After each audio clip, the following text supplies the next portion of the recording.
Hello, Lou Hamilton from Audible Elegance of Cincinnati, Ohio. Once again, we are filming at home, and we do work on Facebook, Instagram, and X. I also write a monthly blog, and we do ask you to subscribe to the channel as we have many videos to come. I thought I would start out this one in response to a question I got, or a statement, from one of the viewers of a prior video where he commented that he had tried a new product and didn't like it and returned it. And what was interesting was that what he was using was a vintage piece of equipment versus a more modern one. And this was a follow-up to an article I did on vintage audio. And what he did not realize was that in the 60s and 70s, the manufacturers, principally Japanese, learned that you could convince somebody of the massive power of their 50 or 70 watt receivers by using what I affectionately refer to as a fast pot. And what it means is that kind of like a water spigot, by the time you turn it halfway, it's already wide open, completely full. So in the case of volume, by the time you reach high noon, you're probably at the maximum electrical output of the receiver or integrated amplifier. And just to bait you, sometimes all the way over at the end, they would have the mark infinity, which probably meant the end of your system anyway. But the fact was that they learned in a competitive sense to, how should we say, make the customer believe that there was so much power beyond where he was going on the volume control.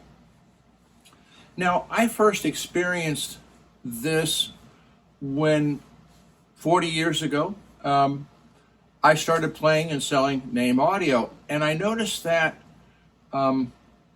unlike the Japanese products where, high noon was like you were there, that by the time you got to high noon on a volume control of an old name preamplifier, you were basically getting a moderate or reasonable level.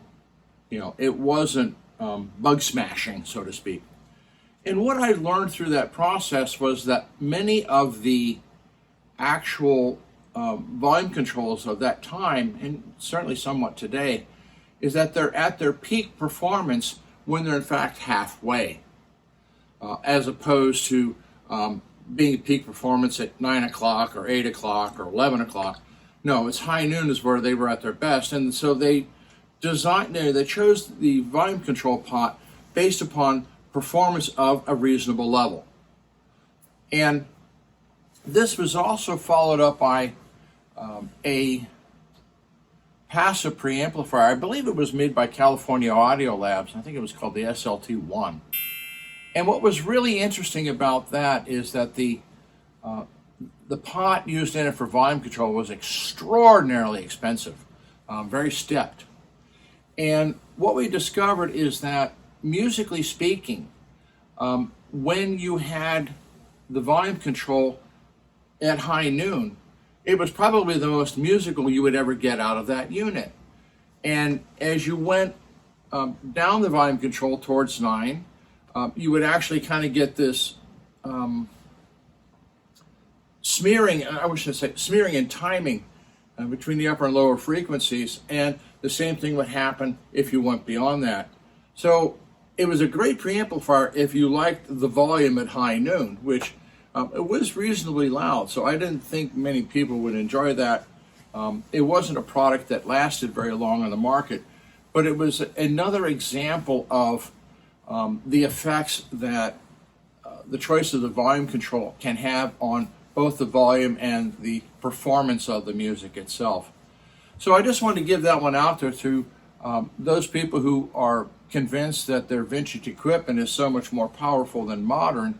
Well, maybe they had better power supplies, I'll grant that, notwithstanding all my other observations that everything else in the unit is outdated and fried or needs to be replaced.